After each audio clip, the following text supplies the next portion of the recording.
реални километри на Mercedes C класа W205 V2 дизел. Ето вътре в какво състояние е. Няма нито изтъркано, нито протрито. Запазени седалки от всякъде.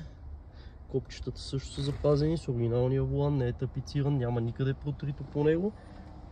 Ето и копчетата в какво състояние са.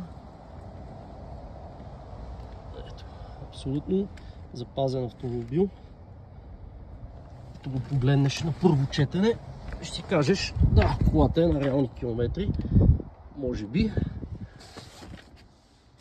Обаче, ето на табло е 196, а реалните са точно почти 500 000, 496 000 км.